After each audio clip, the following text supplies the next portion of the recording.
बातम्या दिव्यांगाच्या हक्काच्या माझं गाव माझं शहर या न्यूज चॅनलमध्ये आपले स्वागत आहे।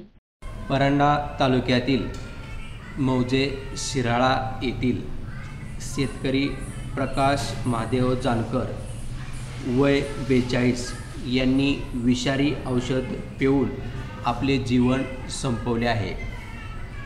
सलग 2 वर्ष द्राक्ष बाग फेल गेल्याने कर्ज फेडण्यासाठी पैसे नसल्याने प्रकाश जानकर हे नेहमी चिंताग्रस्त होते।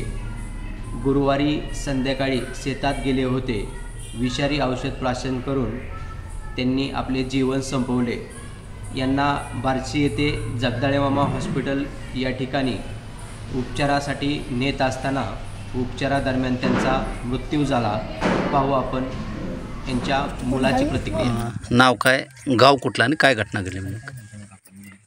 नाव आविष्कार प्रकाश जानकर, गाव शिराळा। काय घडले, काय नेमकं म्हणजे कशामुळे वडिलांनी औषध प्राशन केलं होतं? कर्जामुळे, बँकेचं कर्ज आहे। सतत द्राक्ष बाग 2-3 वर्षे फेल गेल्यामुळे, लोकांचे पैसे असल्यामुळे वडिलांनी औषध प्राशन केले। साधारण किती लोकांचं किती पैसे होतं, बँकेचं किती कर्ज होतं? काय बँकेचं 3 लाख, लोकांचं 2-3 लाख रुपये कर्ज होतं। काय बागेला नेमकं कशामुळं, किती एकर बाग होती काय सांगा? बाग 1 एकर होती। बागेला पाणी नव्हतं, औषधांना पैसे नव्हतं, त्याच्यापायी बाग फेल गेली 2 वर्ष सलग। काय नेमकं कधी औषध प्राशन केलं आणि कधी त्यांचा मृत्यू झाला वगैरे काय? रात्री औषध प्राशन केलं, दुसऱ्या दिवशी सकाळी मृत्यू झाला।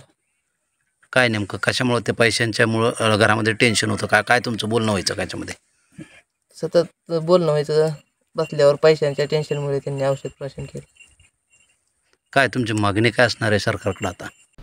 या शेतकरी कुटुंबाला शासनाच्या वतीने काही आर्थिक मदत मिळते का, याकडे सर्व परांडा तालुक्यातील जनतेचे लक्ष लागले आहे। शासनाने त्वरित यांचा पंचनामा करून यांना आर्थिक मदत करावी अशी मागणी नागरिकांच्या वतीने होत आहे।